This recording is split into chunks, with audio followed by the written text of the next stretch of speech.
Boa, galera. Nesse videozinho eu vou trazer para vocês de uma forma muito resumida como é que funcionam os processos aí anátomo-funcionais da transdução mecanoelétrica associada à audição. Basicamente aqui eu vou tentar mostrar para vocês como é que ocorre a transformação da onda mecânica do som em impulso elétrico a ser interpretado a nível de sistema nervoso central, beleza? Então, para começar a falar nisso, eu acho legal a gente trazer aqui a anatomia, a macroanatomia da orelha. A orelha ela é dividida em três partes: a orelha externa, a orelha média e a orelha interna. A orelha externa é essa região aqui composta pelo pavilhão auditivo e pelo meato acústico externo, certo? Pronto. A orelha média é esse espaço aqui formado pelos ossículos da audição, que seria basicamente o martelo, a bigorna e o estribo, certo? E esses ossículos, então, se associam às estruturas da orelha interna, que é onde eu encontro a cóclea, que é essa região aqui, e os canais semicirculares que formam, então, o vestíbulo, ok? Ok. Se eu dou um zoom aí na orelha interna, é isso aqui que eu encontro. Eu encontro a cóclea, que é isso aqui, e eu encontro o vestíbulo. O vestíbulo aí ele é formado por alguns canais semicirculares. A gente tem o canal semicircular lateral, o anterior, e aqui a gente tem o posterior, ok? Como é que eu faço para distinguir isso? Macete, o lateral sempre vai estar aqui, mas na horizontal. O anterior é o menorzinho entre eles e o posterior é o maior. Então, tendo o referencial do lateral estando na horizontal, a gente consegue distinguir os demais. E aqui a gente tem a cóclea. Olha ela aqui, bonitona, enroladinha aí. Essa pontinha aqui da cóclea, o ápice dela, a gente chama de helicotrema. Salvem isso, registrem isso, certo?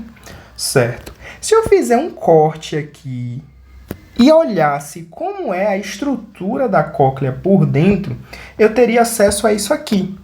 Ela é dividida em três câmaras, em três espaços, que a gente chama de rampas.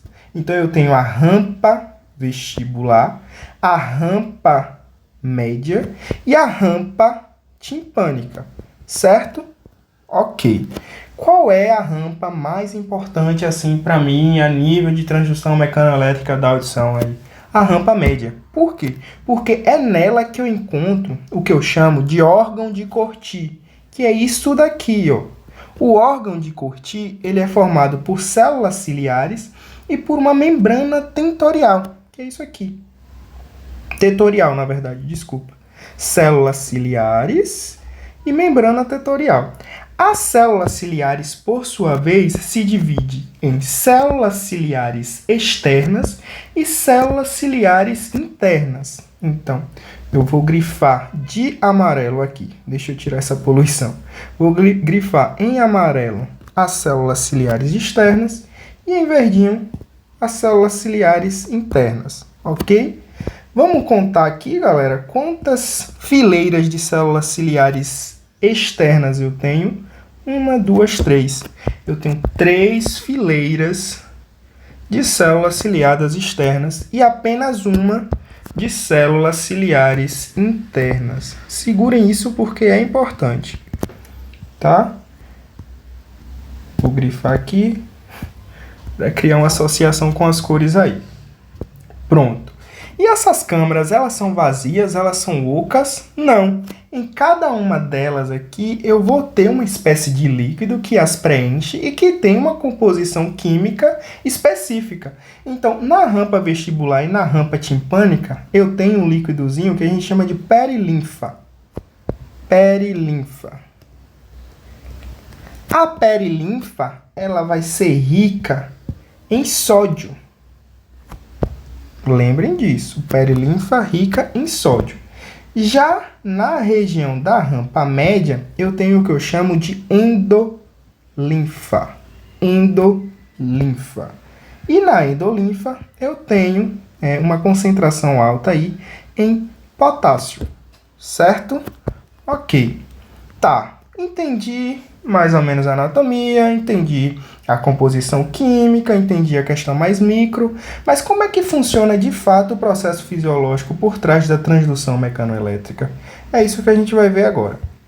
Então, vamos supor que eu dei um zoom bem alto nisso aqui e a gente tem acesso aí à questão mais detalhista dessa célula ciliar externa. É isso aqui que eu vou encontrar. Sendo aqui o corpo da célula e aqui os cílios, ok? Pronto. O que é que acontece? Lembra que eu falei que a endolinfa é rica em potássio? Pronto. Nada na fisiologia é por acaso. A endolinfa é rica em potássio e ela irriga, entre aspas, também essas células ciliadas, porque essas células ciliadas têm aqui o que nós chamamos de canais de potássio mecanossensíveis. E o que é que acontece? Vamos voltar para a anatomia macro? Vamos. O que é que acontece? Quando a onda mecânica do som chega aqui e entra pelo meato acústico externo, ela balança essa regiãozinha aqui, essa películazinha que a gente chama de tímpano ou membrana timpânica. Esse balanço dessa estrutura mexe também aqui com esses ossículos. Então, quando a membrana timpânica balança, sendo que ela está associada, ela está grudada no martelo, o que é que acontece? O martelo também balança e bate na bigorna. A bigorna, então, bate no estribo. E o estribo, olha só, está diretamente associado à cóclea, está grudado na cóclea. Então, se o martelo bate na bigorna e a bigorna bate no estribo, o estribo vai bater na cóclea. Quando o estribo bate na cóclea, o que é que acontece? Ele balança essa estrutura. No que ele balança essa estrutura, ele mexe com a fluidez desses líquidos, da perilinfa, da endolinfa e da perilinfa, da rampa timpânica. E o que é que acontece? Quando há o balanço desse líquido, consequentemente, há o balanço também deles, dos cílios das células ciliares. E quando há o balanço desses cílios, a gente tem a ativação desses canais de potássio mecanossensíveis. Se eu estou dando estímulo mecânico, obviamente esses canais vão se abrir.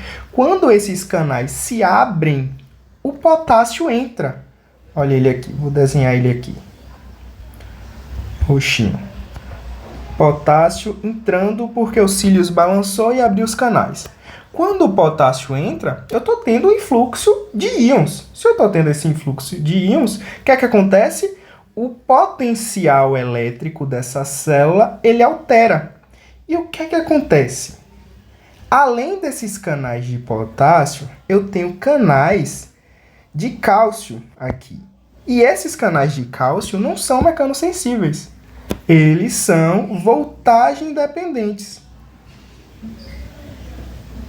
Escrever aqui. Olha só. Então, se o potássio está entrando e eu estou mudando esse potencial, essa voltagem, o que é que acontece? Canal de cálcio também abre. Então, se canal de cálcio também abre, cálcio também entra. Certo? Quando o cálcio entra, vamos lembrar lá das primeiras aulas, o que é que o cálcio faz a nível intracelular? Lembra que ele se liga às vesículas e promove a liberação desse conteúdo vesicular? Pronto. E qual é o conteúdo vesicular das células ciliadas externas? Principalmente glutamato, que é um neurotransmissor estimulatório. E logo aqui nessa região inferior, abaixo dessas células ciliadas externas, a gente tem ele, ó. Vou procurar um laranja aqui. A gente tem ele. As terminações nervosas do ramo coclear do 8º par de nervos cranianos, que é o vestíbulo coclear. Então, se eu tenho a liberação de glutamato, se o glutamato chega aqui nessa região, da fenda sináptica do ramo coclear do oitavo nervo craniano, do vestíbulo coclear, o que é que eu tenho? Uma estimulação desse nervo. Eu tenho, então, a criação de um impulso elétrico. Impulso elétrico. E é esse impulso elétrico que vai ascender em direção ao cérebro, especificamente aí na região dos giros temporais superior, médio e uma região mais ampla, que é a que a gente chama de córtices auditivos, que essa mensagem, esse impulso elétrico é traduzido em som. Então vamos revisar rapidinho. O que é que acontece? A onda mecânica chega, bate na membrana timpânica, a membrana timpânica mexe com os ossículos, os ossículos então bate na cóclea. Esse processo de impacto dos ossículos à cóclea mexe com esses líquidos, a endolinfa e a perilinfa, e à medida que esses líquidos se movimentam em virtude do impacto, há um movimento também dos cílios das células ciliadas. Isso faz com que canais mecanosensíveis de potássio se abram. O potássio entrando muda o potencial elétrico dessa célula. Isso faz com que canais voltagem dependente de cálcio se abram. O cálcio entrando se liga a vesículas contendo neurotransmissores. Esses neurotransmissores são liberados na fenda sináptica e isso gera um impulso elétrico que vai, a posteriori, ser transformado aí no que a gente chama de audição. A partir disso, eu espero que vocês sejam capazes de responder questões como quais são as divisões da orelha, qual a função do vestíbulo e da cóclea, quais são as estruturas da cóclea, aí falar o que seria a rampa média, o que seria a rampa timpânica e rampa vestibular, as concentrações iônicas de cada rampa, isso é importante. O que é o órgão de Corti e quantas fileiras de células ciliares externas e internas tem nele. E, de forma geral, resumir como ocorre esse processo de produção do sinal auditivo, do impulso elétrico que vai ser transformado em audição e porque o nome disso é transdução mecanoelétrica. Beleza? Espero que tenha ficado claro. Qualquer coisa, mandem mensagem que estou à disposição. Eu e Gleif estamos à disposição para tirar as dúvidas de vocês.